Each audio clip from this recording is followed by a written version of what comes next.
Hello and welcome to the Philippines. I am in IT Park in Cebu City. That is the newest Ayala Mall, Central Block, I think it's called, in IT Park, which is it's a huge business park owned by the Ayala Group, and I call it a city within a city. It's got commercial, it's got residential, several condominium buildings, got a couple of hotels, Seda Hotel and other hotels, um, banking, and so you got the mall with all the gadgets and the grocery store and all that type of thing there. Restaurants, uh, pretty much a lot of call centers, pretty much a 24-hour city. A lot of places open 24 hours a day there. And they've got a bus terminal, bus and van, jeepney terminal there, going all sorts of different directions.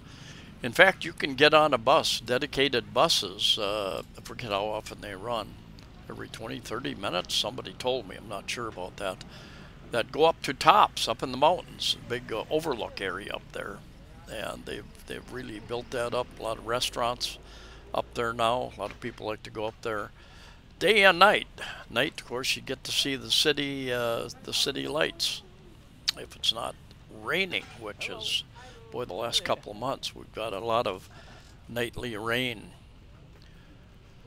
But usually goes 20, 30, 40 minutes, that type of thing. How you doing? Where are you going to perform? We're going to perform caroling. You, Curling. musical instruments. What is that? What is curling? Christmas song. Oh, Christmas. Oh, that's right. September, Christmas. All right. So they're going to play Christmas music someplace. I don't know if they're hoping to get some donations doing that or not. Oh, she meant caroling, curling.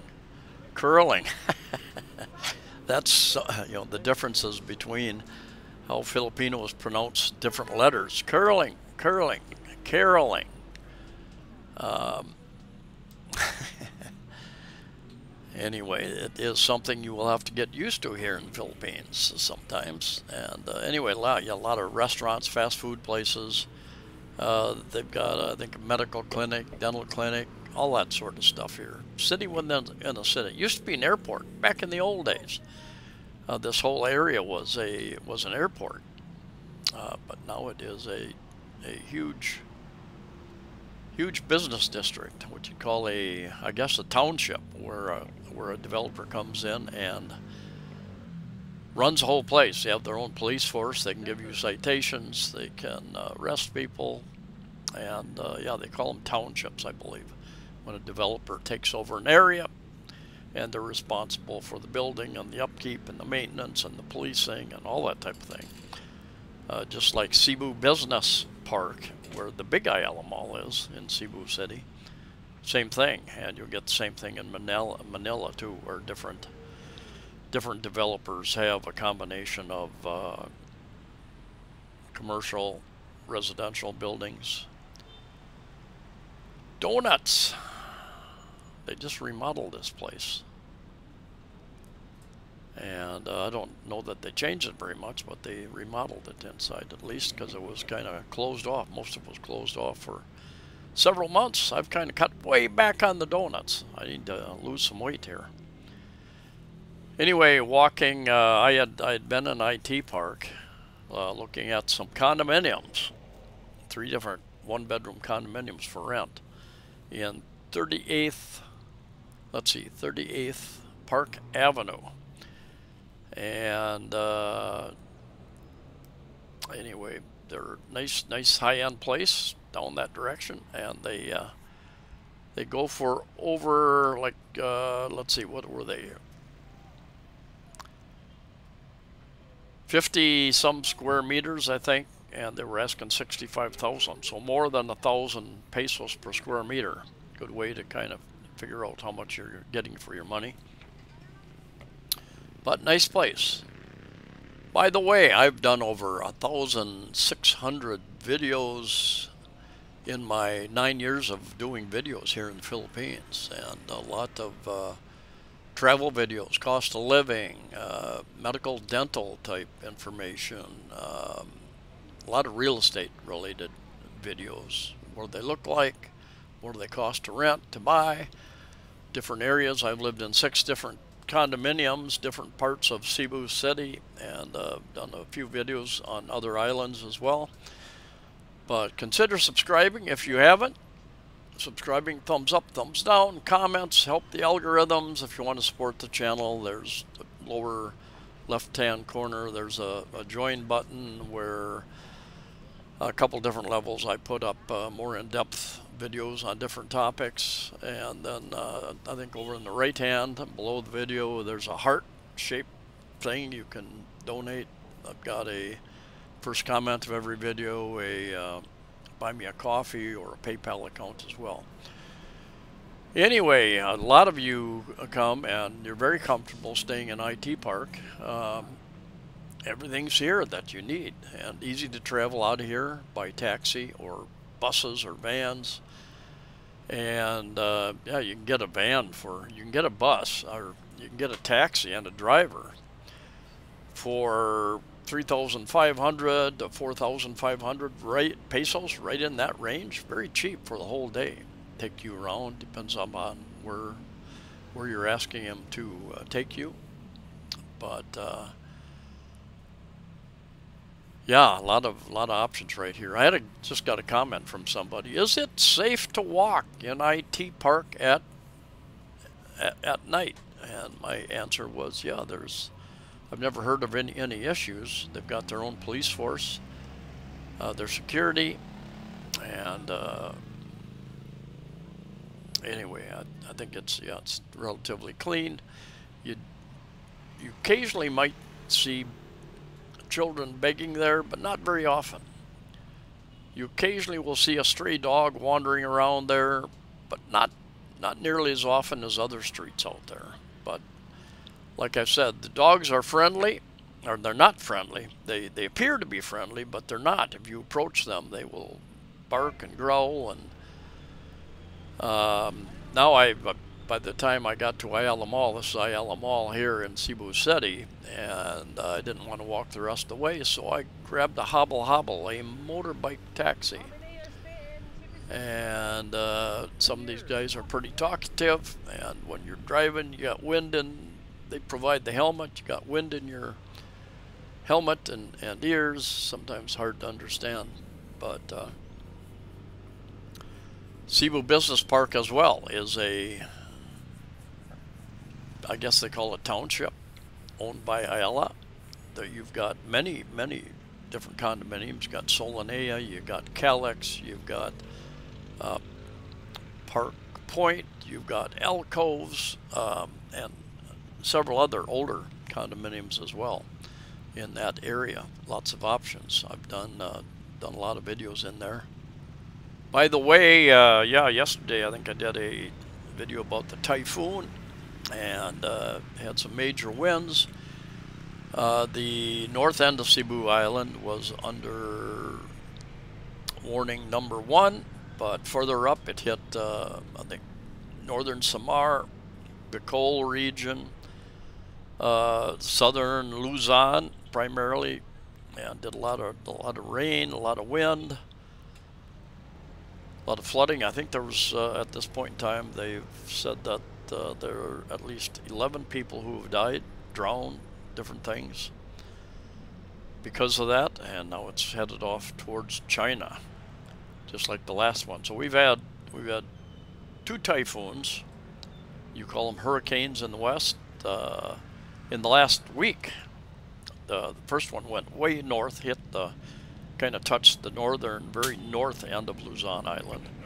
And we're kind of lucky in Cebu City, because very rare that a typhoon comes right through this area. 2021, a super typhoon came through here, did huge damage across the whole Visayas region. And 2013, yeah, Yolanda, Hainan was the international name, came through here, did some major damage. But Anyway, we're the outer islands, Leyte, Samar, northern Mindanao, Bohol, usually just like in Florida and the Gulf of Mexico in the U.S. When the hurricanes, typhoons hit land, that takes a lot of the strength out of them, usually, not always. But Cebu is positioned in a pretty good location in that doesn't get touched by many earthquakes or typhoons or volcanoes. Volcanoes are off some distance. Anyway, yeah, I walk this. A lot of times I walk this route at night, and this is coming up to Mango Avenue. General Maximum Avenue is the official name. Going left and to the right, and we're going to go straight across. Got Horizon 101, that tall building there. And as we go across the street, on that corner is a bar called Howling Dog 1. Down Mango Avenue to the right, you've about a block, you've got you got Howling Dog 2. Relatively new. I think they opened about 6 months ago, I believe. Anyway, out of that kind of the outer bands of that typhoon, we had rain off and on yesterday, the 27th of September, and most of the damage was up further north, the flooding, the heavier rain, a lot of wind. I finally, it was cool enough, I could have left my windows open all day the last few days, but it was so windy that I finally closed my windows and just turned the air on.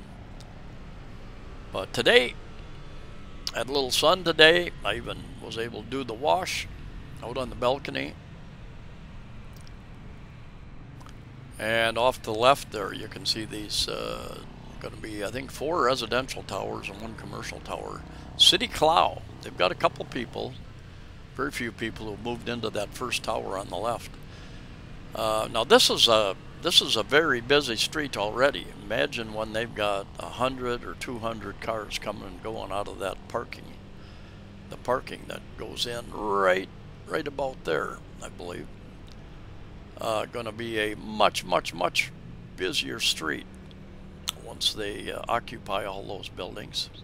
Commercial, yeah, 1 commercial and 4 residential, I believe. And I was told by one sales person that I asked him, "What about the sidewalk? There's virtually no sidewalk out here. If somebody wants to walk up to Mango Avenue and down Mango Avenue, there's on this street very little sidewalk back in that direction. Or if they want to walk to the market down here, and there's plans to do something about that. I don't think so. There may be thoughts and discussion about it, but good, you'd have to buy up a lot of property and move a lot of buildings out of the way to put in sidewalks where there should be sidewalks. So I don't know. Got Ramos Market just to the left there. Go shopping there quite often for veggies. And my wife, now that I'm married, been married for a week, she goes over there, buys some fish, some stuff that she likes, some of the meats, mostly fish. I'm not much of a fish person myself. But, and this is Ramos Street, 301 Ramos Street Bar. Down here a few blocks, got Velez Hospital. Anyway, that's it for today. Y'all stay safe travels. And we'll see you in the next video.